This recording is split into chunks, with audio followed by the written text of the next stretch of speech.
So coming from Axios, Sam Altman dishes on OpenAI's top token user. And apparently their top token user uses 100 billion tokens per month. Holy hell, who do you think that is?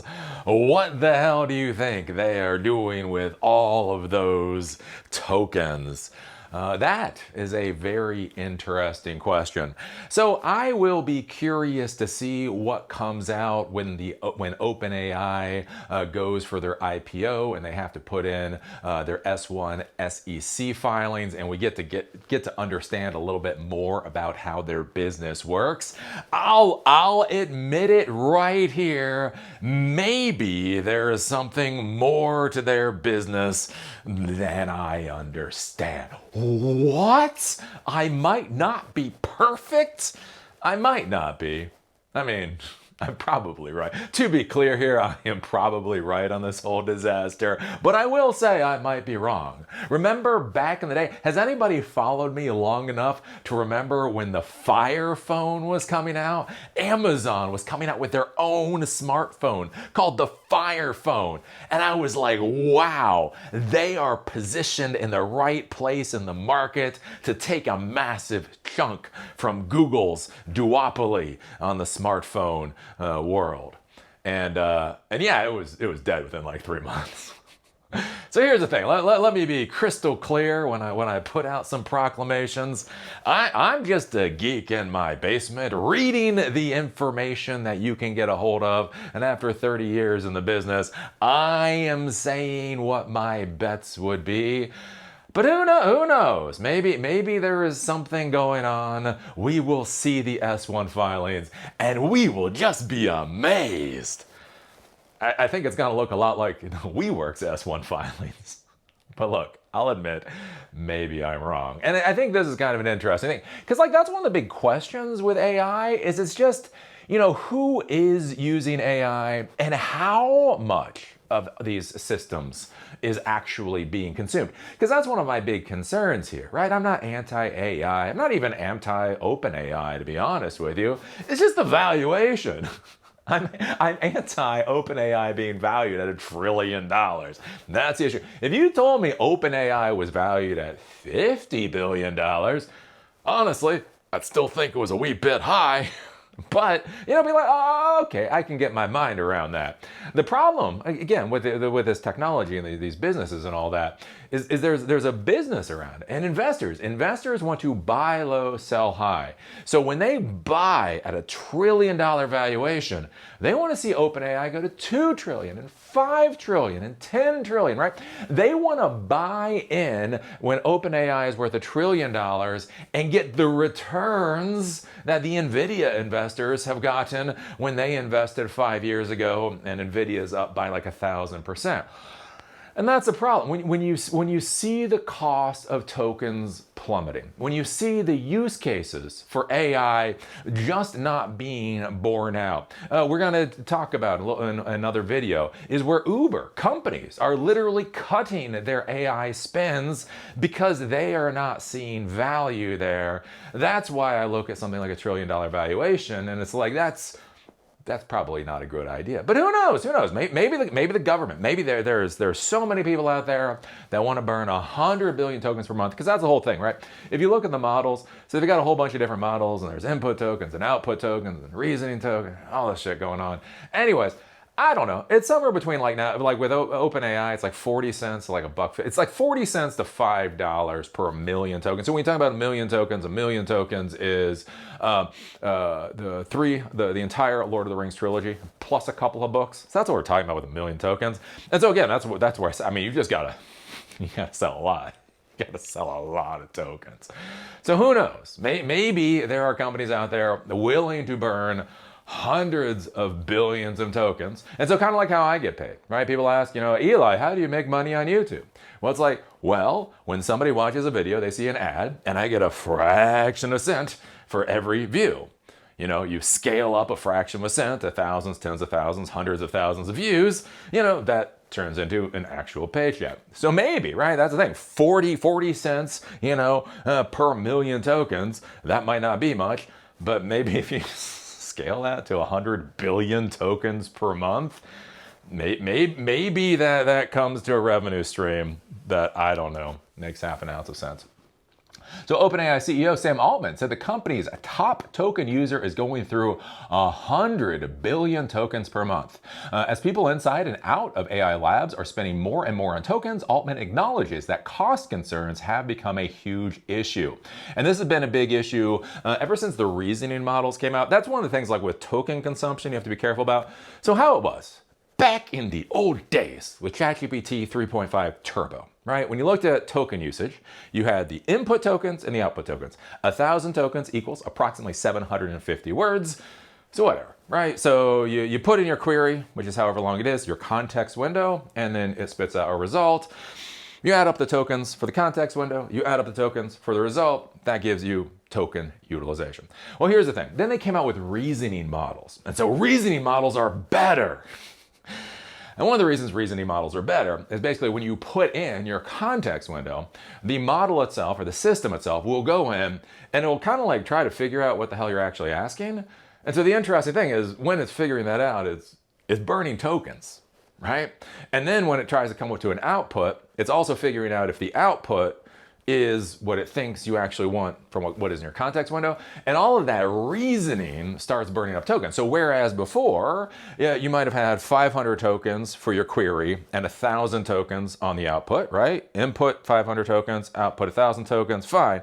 Well, now it's like you input 500 tokens and then it does all this reasoning that might burn thousands of tokens for the reasoning. And then you get your 1,000 token output. And all of a sudden, what was 1,500 tokens in cost is now maybe 5,000 or 6,000 tokens in cost, right? Look, at 40 cents per million tokens, who the hell cares? But you start scaling, that starts to get a little bit more expensive. The issue that we have right now is this whole agent thing going on, which, talk about dumb architecture squared. And basically what these agents are doing is you create these AI agents, you give it a specific set of tasks, and then many times they actually run on a cron job. I was actually kind of surprised. Cron, it's still around. Legacy, what do I tell you about legacy? Cron jobs in 2026. Cron and AI. Anyways, essentially cron jobs where every time period the agent is triggered to go out and find information, pull in that information, analyze if that information has anything to do with its instructions. If it has something to do with its instructions, then it figures out what it has to do with instructions, then it creates an output, and that gets, but that's going like 24/7. So whereas where before, every time somebody put in a query, it might cost you 1,500 tokens. Now you have AI agents using reasoning models that are just burning tokens all day long, which can get very expensive. It's amazing. Like you hear some of these stats from some of these agents. Like the guy who created OpenClaw, literally the guy who created OpenClaw was spending $1.5 million per month on tokens. What? One guy. So that's why this stuff is getting a wee bit expensive. What they're saying, quote, the token leader OpenAI uses about 100 billion tokens a month. To my embarrassment, that's not the token leader in the world. We found someone that used even more, Altman said on a live stream about OpenAI's enterprise adoption. The number is staggering when put into context. Over 6 years ago, the top token user at OpenAI blew through about 100,000 tokens per month, Altman said. While that could sound like a positive for AI labs, that benefit from token spend, the boom in demand also highlights, quote, the infrastructure challenge ahead of us, Altman said. Compute constraints can prevent AI labs from being able to service all the inbound demand they're receiving, putting a ceiling on potential revenue growth. Though I will say, again, this whole compute constraint thing, this is a whole bunch of garbage, right? 90% of the users of OpenAI services are free users. This is not everybody using OpenAI is paying for the service and they're hitting compute constraint. 90% of their users are free users. And that is one thing though, again, when you start looking at numbers, like what does that actually mean? So 90% of the users, are free, 10% are actually getting paid, but that actually doesn't tell you what the paid percentage of hardware utilization is. Like it might be that 90% of the users actually only use 10% of the hardware and 10% of the users use 90% of the hardware. To be clear, that could theoretically, that could be the case. I'm not sure I believe it, but I do find it to be interesting. They keep pushing this idea of compute constraint. We need more hardware. I would argue. I would question that. He said cost concerns are the second most common issue he hears about from customers behind simplifying AI workflows. Cost never came up before, but is now, quote, all of a sudden a huge issue. Dude, it's not all of a sudden. It's reasoning models and AI agents. Like 2 years ago, I'm not sure when reasoning models came out. Anyways, let's just say 2 years ago, reasoning models weren't really a thing. So again, it was input tokens, output tokens. That's all you had to worry about. Then you start using reasoning models that start jacking the cost up a bit, right? Now you got to start thinking about it a little more. And then you get AI agents running 24/7 using reasoning models. That's not an all of a sudden thing. It's literally how the technology is being utilized thing that becomes the issue. Shouldn't exactly be a shock to anybody paying attention. Quote, we want you all to be able to use AI and never worry about it being great and affordable, he added. Quote, if there's one thing to get ready for as the next phase over the next year, this is the one I would pick, Altman said, adding, this will change how companies plan around AI usage and security. Autonomous AI that runs without being prompted can get expensive quickly. Yes. If OpenAI can successfully meet enterprise demand for cheaper AI usage, it could allow them to take market share from their biggest competitor right before both AI labs are expected to go public. And that is an interesting thing to be looking at here, right? So all these companies are IPOing. So SpaceX is IPOing June 12th. Apparently, they just set their stock price at $135 a share. And so their valuation, Lord help us, is $1.75 trillion.